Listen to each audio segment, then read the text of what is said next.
Soy Roberto Aldea, presidente de Grupo Carter. Somos una empresa familiar en segunda generación y nuestro trabajo se define como expertos en filtración para mejorar los procesos en los que nuestros clientes tratan la materia en cualquier circunstancia, en cualquier medio, con la intención de mejorar la productividad, básicamente. Si lo traducimos a el día a día, pues lo que hacemos es suministrar soluciones en 12 sectores diferentes. Hoy estamos hablando de vehículo industrial, en donde hacemos una propuesta de valor determinada para que flotas, talleres y recambistas puedan tener un servicio desde el punto de vista de la filtración, ¿no?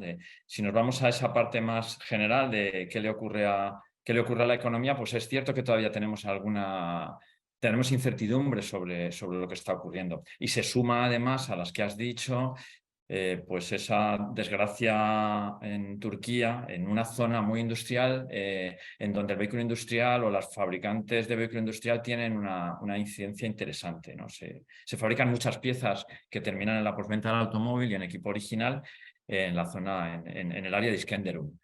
No sabemos cómo va a afectar porque esto es muy reciente, ¿no? Pero sí que está afectando seguramente a grandes compañías que puede que tengan otra vez que reubicar parcialmente parte de su fabricación. Todavía yo no creo que haya una evaluación total de lo que ha ocurrido en algunas de esas fábricas, pero sí que es verdad que se une, ¿no? a esos retos.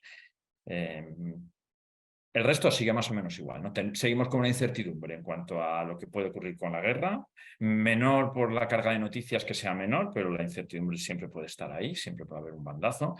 La incertidumbre de la inflación, bueno, yo creo que entre la inflación y el mayor coste de la financiación, pues más o menos seguimos, pues se sigue con esa presión, ¿no?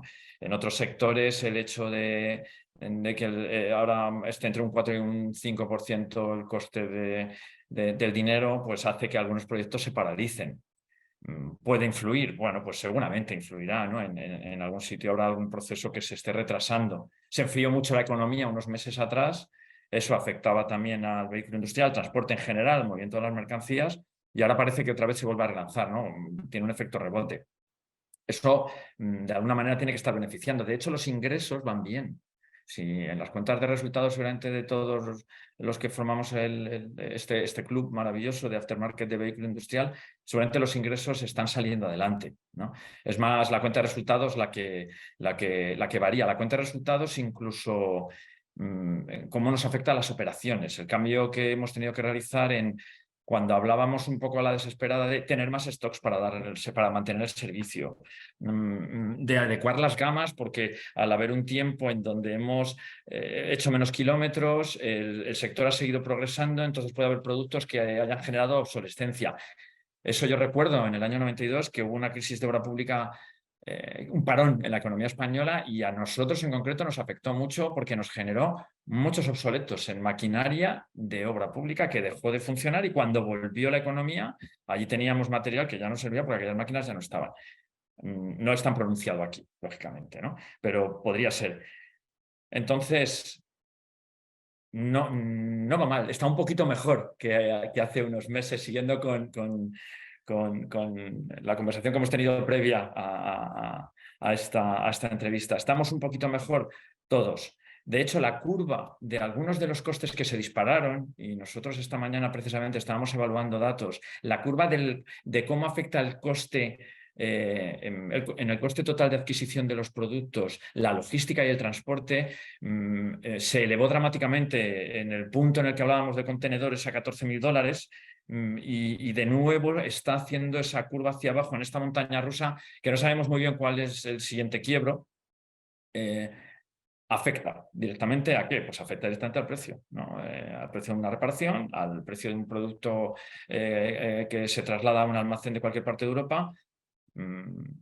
Y eso ahora mismo está afectando de maneras diferentes. Lo saco a colación porque luego, si hablamos de cómo está el mercado y de la tensión que hay de precios, quizá es un dato relevante, ¿no? Cómo está valorando el sector algunos de los precios de sus stocks a la hora de salir a ponerlos en disposición de toda la cadena, desde donde empieza hasta el cliente final, hasta el consumidor final.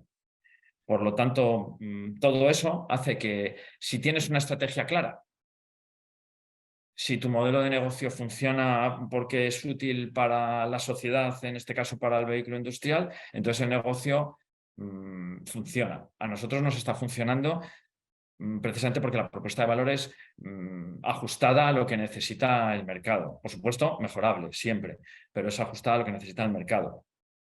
Si tengo que hacer un balance, diría que bien, estamos en un momento complejo, ante retos interesantes por el año que es, pero en el punto que nos gustaría estar. A ver, es larga, podría ser extensa la respuesta. 90 y muchos por ciento de la flota Euro 6, un transporte moderno, con una competencia, y ahora hablo de la postventa, con una competencia feroz en todos los ámbitos, porque hay veces que la competencia no es tan feroz en alguna parte de la cadena. A lo mejor hay momentos, ha habido momentos de la economía en donde el transporte se podía cobrar bien en el punto de vista de la cuenta de resultados de la flota, y entonces la flota estaba feliz porque podía hacer su trabajo y ganaba dinero y compraba más vehículos y había más servicios y desarrollaba el negocio, ¿no? Tenía un fondo de maniobra muy positivo, fuerte, potente. Claro, ahora no, porque ahora tienen unos retos increíbles y sus cuentas de resultados empiezan desde ahí ya a ser un problema a la hora de poder hacer, no sé, las cosas bien como les gustaría. Tienen presión de precios. Claro, eso cuando lo trasladas al taller, pues el taller tiene una doble competencia. Tiene la competencia no solo con sus vecinos de la postventa, que la pueden tener, sino además con Origen, que lógicamente cuando el vehículo no se renueva a la misma velocidad, aunque ahora parece que las cifras pueden avalar que exista un crecimiento, se van seguramente más al mantenimiento, ¿no? Se van más al recambio, la forma de vender, se van a intentar gestionar mejor esas no voy a decir migajas, pero esa cola de su industria que a veces dejan a un lado cuando el mercado está en auge para ellos, ¿no? Entonces el taller tiene esa doble competencia, sin contar con los retos. Con los retos me refiero del día a día, del control de la información, de los problemas que puede haber o no para encontrar mecánicos cualificados, o de cómo los clientes de los talleres deciden en un momento determinado ahora cada vez hacer más talleres internos, ¿no? Que creo que está otra vez volviendo y yo no sé evaluar muy bien ese dato. Sí que es una de las cosas que luego cuando hablemos un poco si hablamos de nuestro club, ¿no? Al final sí que me gustaría lanzar ese reto. ¿Cómo está afectando esto, ¿no? Porque no tenemos esa información, pero sí que tenemos esa demanda. Lo interesante, ver que como la competencia de repente aparece un actor que parecía que iba a menos, ¿no? Nos da esa sensación, ¿eh? Podemos tener información sesgada, pero nos da esa. Y de nuevo vuelve a haber competencia aguas arriba en el distribuidor. El distribuidor, porque el parque es el que es y los distribuidores van en aumento, o bien porque unos compran a otros, entonces se hacen más grandes y ofrecen propuestas de valor más potentes, o bien porque entran nuevos que vienen de sectores aledaños, ¿no?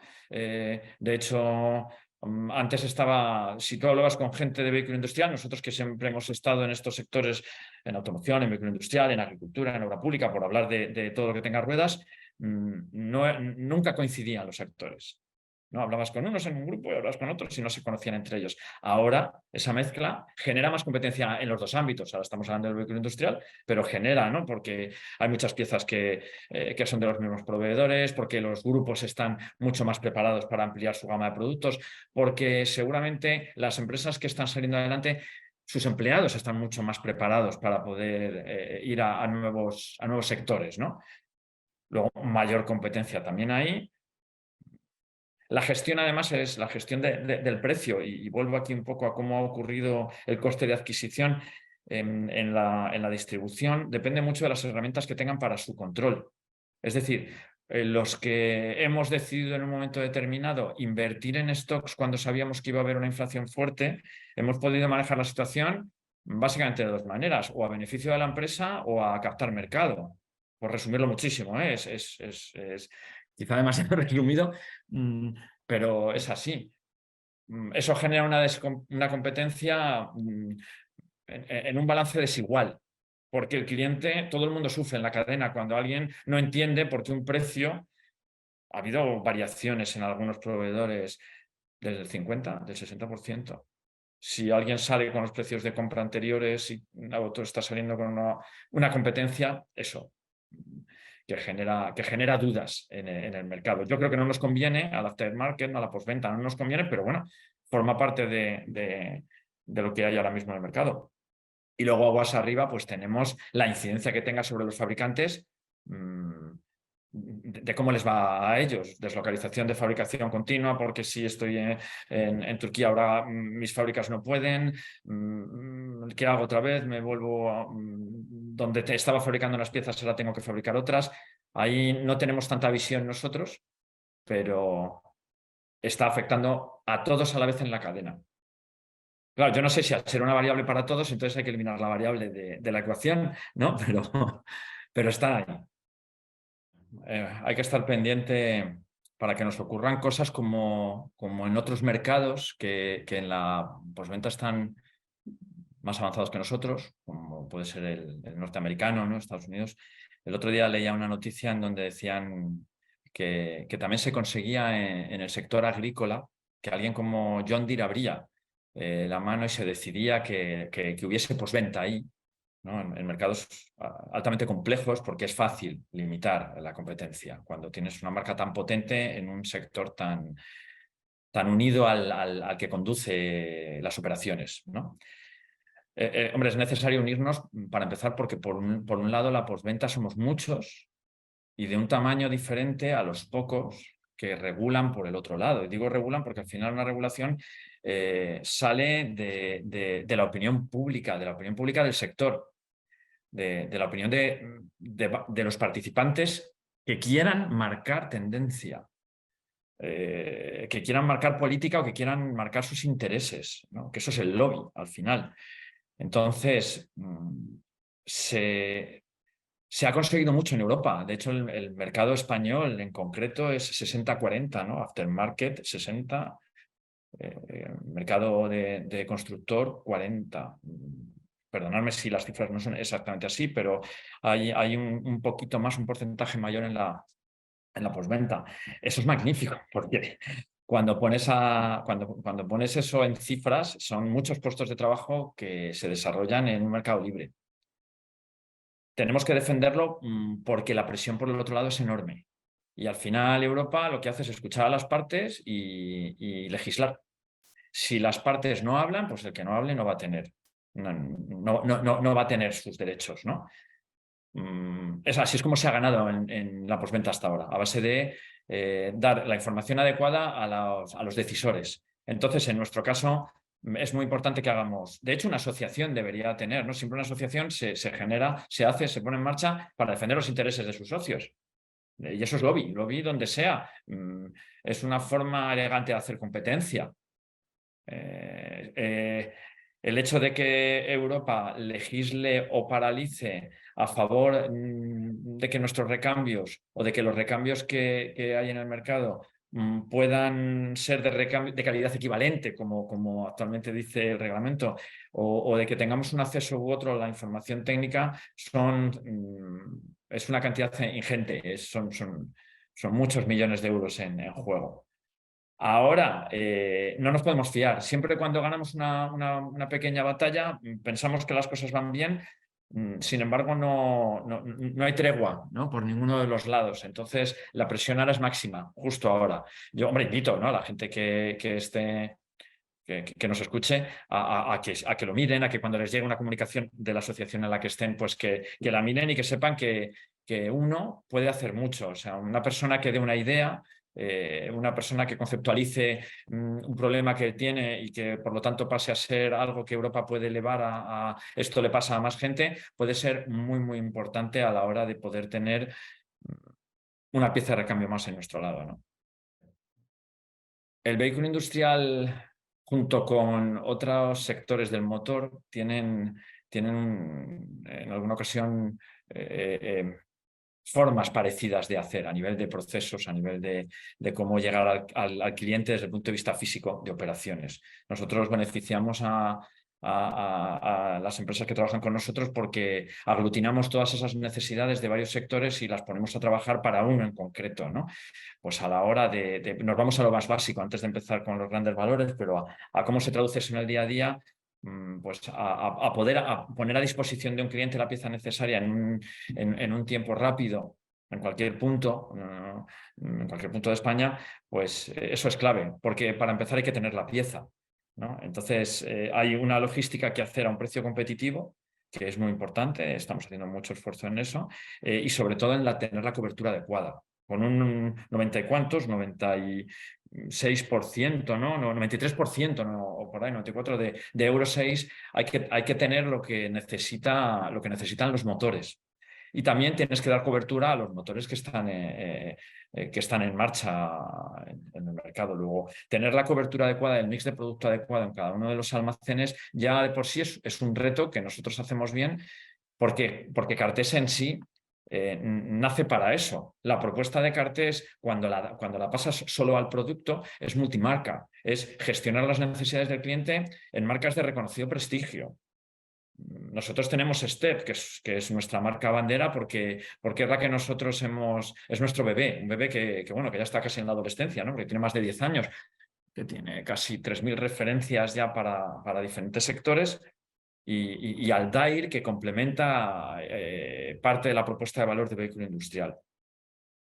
Junto a esas tenemos el reconocido prestigio de multinacionales que hacen que no fallemos a la hora de suministrar al cliente la pieza que necesita. Claro, la pieza en sí quizá ya no tiene per se todo el valor, porque la pieza puede estar vestida de mil maneras. En nuestro caso, la propuesta es conseguir ahorros que están cercanos al 20% en la gestión de los actores con los que trabajamos. Y ahí, si es un distribuidor de nuestra marca, de la marca Step, porque es un distribuidor que vaya de la mano de Cartés, lo que vamos a hacer es ayudarla a que gestione mucho mejor el mix de producto. A que gestione mucho mejor cuál es el parque en la zona donde él trabaja, y con esos datos, con ese macro de datos que nosotros manejamos muy bien, poder ayudarle a que cubra bien el parque y que descubra oportunidades que a lo mejor él desde el mostrador o desde su equipo comercial puede tener dudas, ¿no? De si es una buena opción o no. Le ayudamos con las tendencias innovadoras, que ahora tienen mucho que ver con las nuevas tecnologías. El poder hacer una gestión de los activos del cliente. Esto entra en toda la cadena, ¿no? Ahora explicamos un poco qué es ese programa innovador, pero nosotros hacemos, dentro del ámbito del Grupo Cartés está la gestión de los activos del cliente en cualquiera de los 12 sectores en los que trabajamos.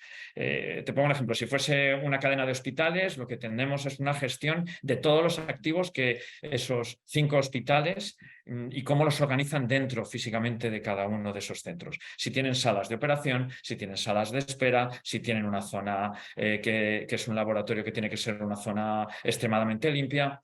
Si nos vamos a una flota, la flota tiene una serie de activos que los más importantes suelen ser sus medios de transporte, pero también puede tener una cámara de pintura o también puede tener unos depósitos de combustible.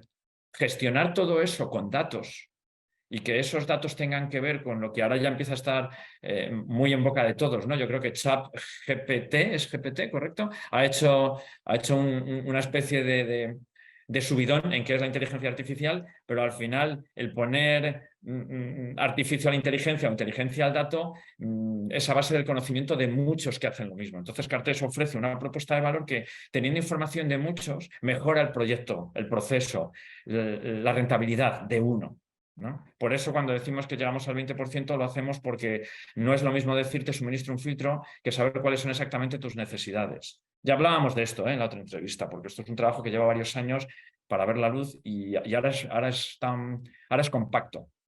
La oferta es muy compacta ahora. Somos capaces de controlar los activos del cliente, somos capaces de dotarle de información adecuada, podemos unirlo con información del mercado y aportamos, por lo tanto, a la cadena, tanto al distribuidor como al taller a través del distribuidor o como a la flota, la información necesaria para la mejora de los procesos. lo hacemos con buenas marcas y con un equipo comprometido, porque nos dedicamos a esto. Entonces, nuestro equipo básicamente habla de cómo mejorar esto a través de la filtración, ¿no? Cada vez se filtra más y cada vez es más importante que exista menos resistencia, porque ahorras energía, porque ahorras combustible, porque ahorras tiempos, porque ahorras piezas de recambio, porque si tienes objetivos de desarrollo sostenible quieres cumplir con ellos. Y seguramente nosotros hacemos mucho por esos objetivos de desarrollo sostenible, ¿no? Si doblamos la vida de un fluido, porque hacemos un sistema de filtración que sea riñón con respecto a lo que el vehículo utiliza, un ejemplo muy concreto, en un depósito de combustible que luego llega sucio al camión porque es un depósito desplazado y nosotros hacemos un filtrado de eso, estamos alargando en mucho la vida de ese fluido, ¿no? Porque evitamos paradas, porque evitamos que una pieza se vaya antes de lo estimado. Luego aportamos mucho y los clientes así nos lo dicen. Nos exigen mucho también, ¿no? Pero nos gusta que nos lo digan porque desde ahí sacamos las mejoras. Existe esa reticencia en cualquier industria, ¿eh? Además, nos vamos un poquito más arriba, me da igual que sea una empresa aeronáutica, que sea un fabricante de materias primas o que sea una flota. Existe una reticencia inicial cuando cambias el diálogo. Llevamos años haciéndolo. Nuestro cambio de estrategia es latente, está ahí, está escrito, está en nuestras webs, está en LinkedIn, está muy, muy hablado, ¿no? Y es un camino imparable, es un camino que nos lleva hacia donde queremos. Y cuando empiezas a hacer el diálogo de ese servicio de valor añadido, es lógico que el cliente primero haga preguntas, ¿no? Tenga esa duda de decir, pero ¿por qué me estás contando esto? Cuando los argumentos ya no solo van dirigidos al jefe de taller o al jefe de mantenimiento, sino que además ve que tiene una incidencia sobre la responsabilidad de mantener más o menos las piezas o sobre la cuenta de resultados y por lo tanto en el EBITDA de alguien que aguas arriba está exigiéndolo de alguna manera, entonces se abre la caja de Pandora. Y ya a veces somos casi, efectivamente, somos consultores, ¿no? Porque es sentarte y decir, ¿y tú cómo harías esto? Y nosotros cuando llega esa pregunta nos sentimos muy cómodos, porque se ven ahorros reales, demostramos el ahorro real con nuestro trabajo. Y eso motiva mucho a nuestro equipo y nos motiva a nosotros. Porque cuando haces eso, no estás peleando el euro de más o de menos de una pieza de recambio. Estás luchando con el cliente para que consiga sus objetivos, ¿no? Y eso a nosotros entra dentro de nuestros valores, que es la excelencia, y pasarlo bien, ¿eh? Bueno, empecemos por hacer algo más formal y es qué ocurre donde no está esto montado, ¿no? Porque hay algunos sectores, quizá porque sean nicho, quizá porque no estén organizados de la misma manera, no existe un networking o no existe una sala de reuniones en donde tomar café con el enemigo, entre comillas, ¿no? A ver, se nota mucho cuando no hay, ¿no? Quizás sea una buena manera de empezar a describirlo. Cuando no existe se nota porque no sabes cómo atar, no sabes cómo lanzar líneas, no sabes cómo se genera una tensión continua por lo que seguramente cada empresa da como válido del mercado, que a veces es simplemente la traducción de lo que transmiten los equipos y de por dónde va el sector. Claro, eso hace que se tomen muchas decisiones con menos información. Está bien saber lo que va a hacer el enemigo para que tú prepares y está bien lo que va a saber el sector, porque al final yo creo que no va tanto de enemigos, no va de que cada uno, según el valor que aporta al mercado, pues le van a retribuir por él, ¿no? Entonces, a mí me parece que el club Aftermarket Vehículo Industrial es una herramienta maravillosa, que de repente hemos tenido mucha visibilidad unos con otros, que antes no era tan evidente, a lo mejor por grupitos sí, pero no en general. Eso aporta mucho valor al sector. Nos hemos dado, seguramente no, nos hemos dado mucha información ciega que se traduce en posibles decisiones para cada uno de nosotros. Digo ciega a que yo no necesito saber lo que un competidor en concreto ha hecho de una manera determinada en algo, pero sí la tendencia al mercado, porque eso es bueno para todos. Al final cada uno lo va a acoplar a su negocio como crea conveniente, pero no va a poder cambiar su negocio de manera radical por compartir una información. Lo que va a ocurrir es que va a funcionar mejor. Y si uno intenta superarse y su reto es estar un poquito mejor que ayer, entonces toda esta información nos viene bien. Luego, a nivel informativo, genial. A nivel de networking, maravilloso. Efectivamente, ver que la empresa que tienes enfrente tiene cara y ojos es necesario. porque relaja el mercado y las cosas se hacen de otra manera, seguramente, ¿no? Y también, si tienes un problema, puedes levantar un teléfono y decírselo. Oye, ¿qué está pasando aquí? ¿No? Pues no sé, no entiendo lo que está ocurriendo, ¿no? Por lo tanto, esto no es una asociación, por lo tanto, no se limita por lo que las asociaciones están obligadas a limitarse en cuanto a información que comparten, que sería otra cosa. Yo creo que aquí podemos hablar prácticamente de lo que queramos y el único límite lo ponemos cada una de las personas que participamos. Luego me parece genial. Creo que tenemos que seguir progresando, pues sí, ¿no? Nosotros tenemos peticiones, ¿no? Sí, sí, peticiones, es decir, oye, hay que seguir, o sea, cuando tú te encuentras, ¿a quién se le da más trabajo en una empresa? Coño, al que mejor lo hace, con perdón, pero esto es un mal general. Tú haces algo bien y ven que te doy más. Entonces, nosotros, primero agradecimiento y felicitaros primero porque nos sois de utilidad, segundo porque lo hacéis con sentido del humor. Para nosotros es importante divertirnos, ya lo sabes. Y tercero, porque la profesionalidad nos hace a todos mejores. Ya está. Vuestro equipo es maravilloso en ese sentido. Y demostrado. Ahora, ¿por dónde nos gustaría? Nos gustaría saber más de un pequeño detalle que hemos dicho antes, el taller interno. ¿Qué pasa con ese taller que se está provocando ahí? ¿No? Sí, es una pequeña petición de todo lo que ya hacéis, pero sí que estaría bien, oye, un comentario de saber qué opina el sector y saber qué está pasando de verdad. El resto, tenemos mucha información que nos pasáis continuamente y como plataforma de comunicación es ideal. Estoy contento.